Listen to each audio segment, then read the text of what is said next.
Est-ce que vous les avez appréciés, William T? Alors, pour le premier, pour celui de la candidate de Renaissance Valérie Ayer, la difficulté qu'elle a, c'est que c'est pas elle qui doit mener campagne, en fait. Elle est là uniquement pour chauffer la place le temps qu'Emmanuel Macron rentre en campagne. Et la difficulté qu'elle a, après, je ne sais pas si elle a raté ou réussi son objectif, mais elle a été quasiment invisible, hormis sur 2-3 faits politiques qui retranscrivaient les propos d'Emmanuel Macron sur l'envoi de troupes en Ukraine. Je vais expliquer pourquoi. Parce qu'en fait, je pense que vraisemblablement, un peu comme en 2019, Emmanuel Macron sait que la véritable campagne ne commencera que dans les derniers mètres, c'est-à-dire fin avril, début mai. Le money time. Et c'est lui qui rentrera en campagne. Il ne faut pas que la tête de liste, son objectif, c'est de ne pas faire d'erreur. Voilà, c'est de pas couler la liste comme l'avait fait notamment Nathalie Loiseau il y a 5 ans. Elle doit là pour chauffer la place en incarnant tout un profil, mais je pense pas qu'elle doit instaurer un clivage. Vous l'avez pas du tout trouvée convaincante? Ah, moi, j'ai trouvé que même son entrée de campagne, sa désignation et son entrée en JT, etc., ces différentes émissions ont été même plutôt ratées, en fait, parce que, si vous voulez, je peux expliquer pourquoi. C'est-à-dire que son profil n'est pas le bon. Vous êtes là pour ça, hein. Oui, son profil n'est pas le bon. C'est-à-dire qu'elle incarne tout ce que les agriculteurs et les gens détestent de l'Europe. Un profil plutôt technocratique qui emploie des mots qui sont peu lisibles avec des concepts qui sont un peu dépassés.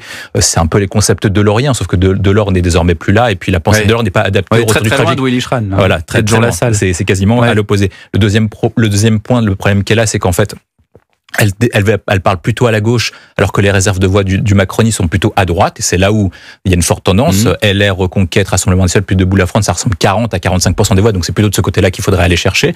Et enfin, en termes de profil, je pense pas non plus qu'elle puisse incarner le dépassement promis comme Gabriel Attal ou Emmanuel Macron, c'est-à-dire piocher à la fois chez Glucksmann et chez Bellamy. Maréchal, qu'est-ce qu'on peut dire? Elle est un peu dans la même situation que Valérie Ayer, c'est-à-dire qu'elle est dans une situation où c'est elle la doublure, c'est le véritable chef de file, c'est Éric Zemmour. Elle a du mal parce que les deux sont en déclin, c'est-à-dire qu'en déclin électoraux, c'est-à-dire que par rapport au socle qu'ils avaient lors de la dernière élection présidentielle, vraisemblablement, actuellement, si les sondages se confirment, ils feront moins que lors de la dernière élection présidentielle. C'est-à-dire que Valérie Ayer fera moins que les 28% d'Emmanuel Macron. Et si Marion Maréchal dépasse les 5 et donc fait un peu moins qu'Éric Zemmour, ce sera plutôt une bonne nouvelle pour Reconquête. La difficulté qu'ils ont, c'est que leur stratégie, pour moi, n'est pas la bonne. C'est-à-dire qu'ils se trompent depuis le début. Dans une élection européenne, il faut cliver, il faut choisir un camp. Ça veut dire qu'il y a actuellement 3 pôles. Il y a le pôle gauche NUPES Mélenchon, il y a le pôle centre incarné par Emmanuel Macron, il y a le pôle droite, plutôt droite nationale, populiste, eurosceptique, incarné par celui de Marine Le Pen. Eux, ils visent l'électorat qui est le plus faible, c'est celui des Républicains. Or, il y a quasiment plus rien à récupérer de ce côté-là, vu que c'est un électorat qui est âgé, qui est plutôt fidèle et qui s'afficheront pas, du coup, avec un parti qui est eurosceptique, voire même qui est considéré comme encore plus d'extrême droite que celui de Marine Le Pen. Donc, leur grand espace, surtout quand vous prenez Marion Maréchal Le Pen, c'est de parler à l'électorat de Jordan Bardella, d'instaurer un clivage parce qu'ils ont des profils équivalents, auxquels les électeurs de Le Pen auraient pu se dire, faut peut-être voter pour la petite fille, parce qu'au moins, elle incarne les idées originelles de Jean-Marie Le Pen, et instaurer un match de ce côté-là, auquel on aurait pu se dire qu'elle aurait pu piquer des voix. En allant chercher l'électorat LR, en prenant des thèmes qui sont plutôt conservateurs, plutôt que populistes, elle fait la même erreur que ce qu'a fait aux États-Unis Ron DeSantis face à Trump. Donc moi, je pense qu'il n'est pas exclu qu'elle fasse moins de 5. Les élections législatives, lui donnant uniquement une majorité relative, c'est soit il faisait un grand Big Bang, il faisait une alliance avec les Républicains pour proposer un grand projet de transformation basé sur 2, 3, 4 grandes réformes, soit il se dirigeait vers ce qu'on appelle une hollandisation, une chiracisation de sa carrière et de son mandat politique. C'est-à-dire qu'en fait, vous avez une difficulté dans ce type de mandat quand vous n'avez pas de majorité absolue. Vous oubliez une troisième possibilité, qui était la dissolution. Ça, je pense qu'il l'a plus. Il l'a plus, malheureusement. Enfin, c'était plutôt dans la première catégorie. Mais il a une difficulté énorme, c'est qu'en fait, il n'est pas en possibilité de pouvoir reprendre la main tant qu'il propose pas des thèmes qui sont clivants. Il prend que des thèmes qui sont consensuels pour provoquer une sorte d'adhésion sur sa personne. Une adhésion auquel on arrive à 2 conclusions. La première, c'est que vous avez anesthésié le débat politique français, dans la mesure où quasiment tout le monde doit être pour l'IVG, la conscription de l'IVG dans la Constitution et pour l'euthanasie. Enfin, 75-80% des Français sont pour, donc en fait, vous n'avez pas de débat et vous obligez tous les partis à vous rejoindre. La difficulté, c'est qu'en fait, vous perdez l'essence même du macronisme qui est reposé sur 3 fonctions principales. La première, c'était une transformation de la société très forte en opposition par rapport à Hollande. C'est-à-dire que quand il sort de Hollande, un peu comme Sarkozy sortait de Chirac, il disait c'est un roi fainéant, globalement il est mou et moi je ferai les grandes réformes nécessaires pour transformer en profondeur le pays. Or, il a une difficulté majeure, c'est que son projet originel économique et social s'est heurté à la crise des Gilets jaunes. On l'a vu également sur la réforme des retraites, notamment par réforme par système à points. Tout son projet de réforme s'est heurté par rapport au réel. Donc, il n'était plus en capacité de pouvoir transformer dans la mesure où son projet était anachronique. Le deuxième point, c'est qu'en fait, sur l'ensemble de ces points économiques sociaux, le vivre ensemble, le multiculturalisme, le monde multipolaire s'est rencontré face au réel par rapport au retour au tragique en Europe, un monde où il y avait davantage de réveil des empires, des puissances, etc. Donc, son projet n'est plus possible. Donc, il doit soit trouver un nouveau projet, donc se dédire lui-même, soit prendre le projet de quelqu'un d'autre.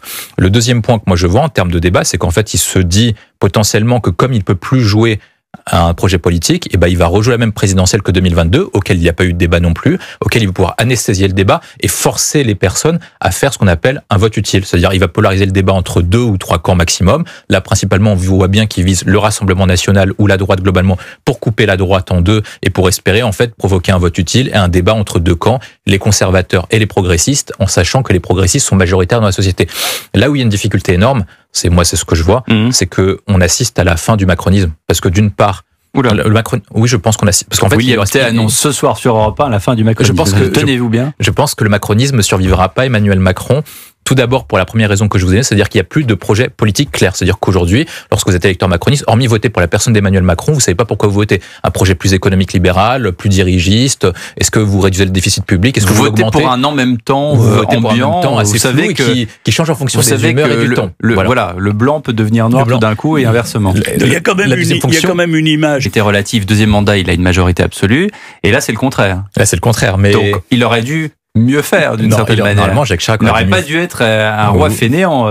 Oui, mais Jacques Chirac était dans un contexte où son projet initial, qui était la fracture sociale, s'est heurté par rapport à l'entrée dans la monnaie unique, et la zone euro, et le fait qu'on était en déficit public de manière constante. Il voulait pas faire les grandes réformes parce qu'il considérait, comme lors du CPE, qu'en fait les Français ne voulaient pas être bousculés, que la France était éternelle, etc. Là, Emmanuel Macron n'est pas dans le même cas. C'est-à-dire qu'Emmanuel Macron peut avoir des avantages décisifs. Le problème, c'est que son projet ne rencontre pas l'adhésion des Français. Et on le voit à l'Assemblée nationale et on le voit dans les sondages d'enquête d'opinion. Son projet initial, comme je l'ai rappelé, est en contradiction complète avec ce que veulent les Français actuellement parce qu'il est anachronique. C'est-à-dire que lorsque vous regardez les ensembles du pays du monde ou en Europe, les dernières élections, ça penche davantage sur un projet davantage civilisationnel, de réforme économique très forte et de puissance, etc. Sur le deuxième point, c'est que l'essence même du macronisme était fondée sur la lutte contre l'extrême droite. Or, vraisemblablement, l'extrême droite n'aura jamais été aussi forte dans ce pays à l'issue de ce scrutin, puis qui va tutoyer plus ou moins les 30%, et on annonce Marine Le Pen qu'au potentiel vainqueur de la prochaine élection présidentielle, elle n'a jamais été aussi proche du pouvoir. Et il reste une troisième fonction du macronisme, c'était le projet européen. Or, si vous prenez le discours de la Sorbonne et le projet qu'il a présenté en 2017, est-ce qu'aujourd'hui, par rapport au discours qui est tenu, par rapport au projet qui est tenu, est-ce que vous pensez que le discours de Macron est encore adapté à l'heure actuelle, alors que là, nous sommes face au conflit entre la Chine et les États-Unis pour la rivalité pour la première puissance mondiale, et que Poutine nous menace aux portes de l'Europe? C'est pas clair sur en tout cas. Je pense que c'est pas une question de séduction ou pas, c'est qu'en fait, je pense que le macronisme s'est perdu profondément. C'est-à-dire que il hésite entre sa fonction originelle, qui était la lutte contre l'extrême droite classique et la lutte contre les extrêmes, et en même temps, la nécessité stratégique.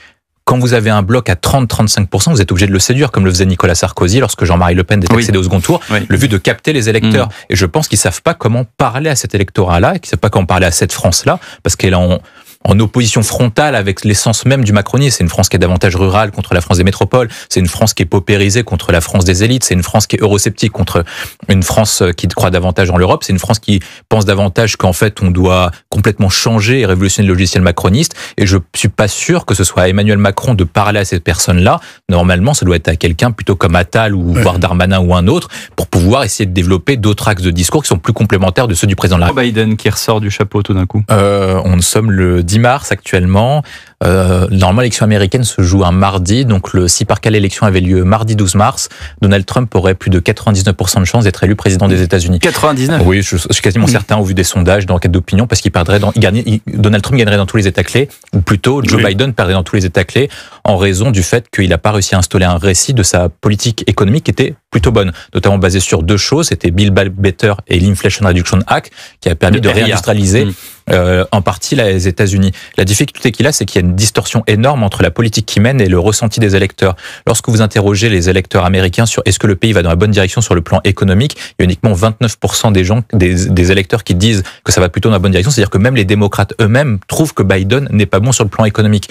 Un deuxième point intéressant, c'est lorsque vous demandez quel est le meilleur d'un point de vue économique, les gens disent que le mandat de Trump, malgré le Covid, a été meilleur que le mandat de Biden.